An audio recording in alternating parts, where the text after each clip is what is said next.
Hey everyone, Corvus here, and welcome to this first video in a new series which is going to be about building my Lord of the Rings army. So earlier this year I was invited by a group of Lord of the Rings gamers from Hasselt in Belgium to give a painting workshop, and then a couple of weeks ago Werner, who is part of the group, invited me over to, after I expressed my possible interest to the game, he invited me over for a couple of demo games, or a demo game. Yeah, that really sparked my interest, and that pulled me over the line to order some stuff, which we will take a look at a bit later, just in a minute, a bit later in this video.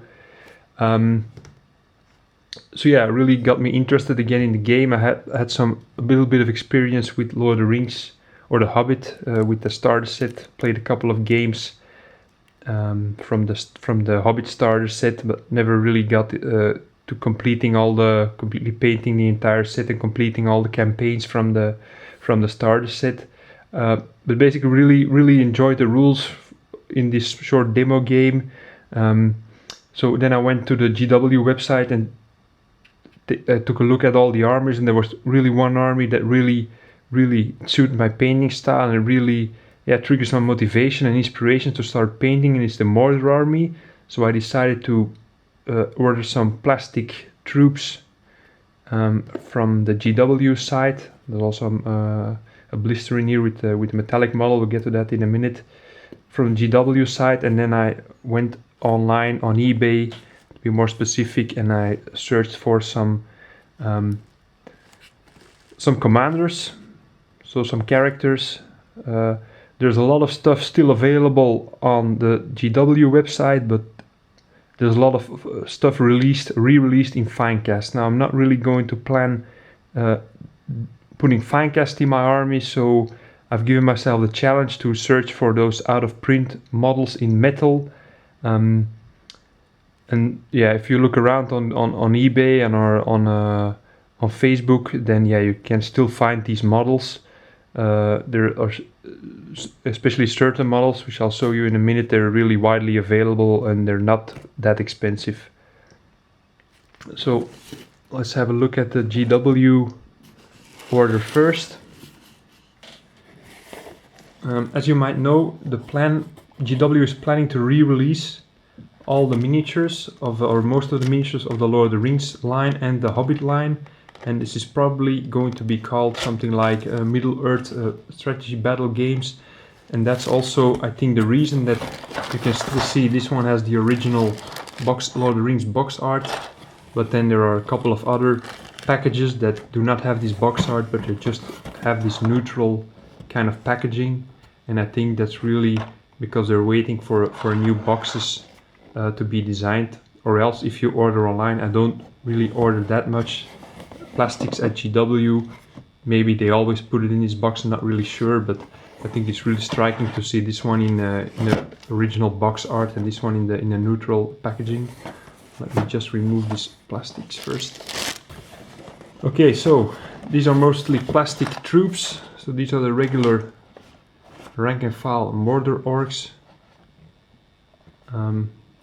The plan to paint these is just have a very similar scheme to the ones displayed on this box art, but even darker. I want all the armor to be really this black kind of armor, and then also those pieces of cloth will have a lot of those cloth pieces in black, a bit like this one here on top.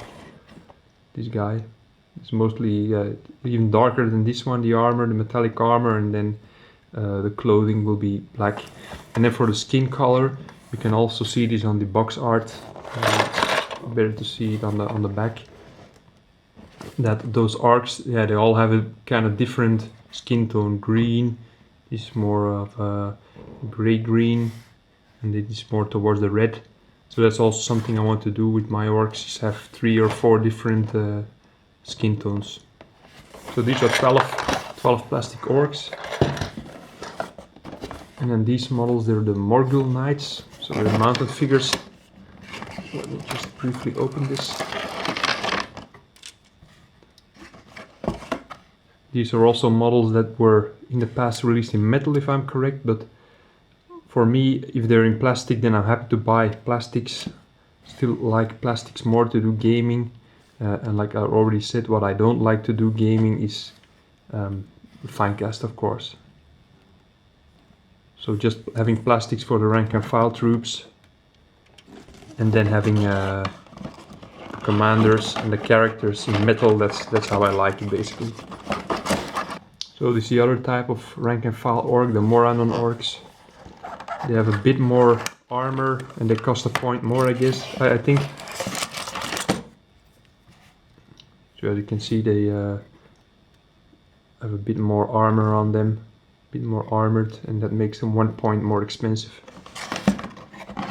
Also going for a similar color scheme here. So yeah, and then just one character I ordered on the GW side is one of the named ring raids called the Tainted. Had another one in mind, but I think three of the 9 ring raids, they're not available in metal anymore. They're exclusively in Finecast if you want to order them on the GW side. So when I get around painting all this, then I will keep an eye open for more of the other ring raids in metal. But I just liked this one, so I decided to order him. Not really checked on the rules or anything, this was just a sculpt that I liked a lot, so I ordered it. Okay, now for the eBay stuff. As you might notice, there's one regular blister in here, and the other ones are these red blisters. If you follow the releases a bit, then you might know this.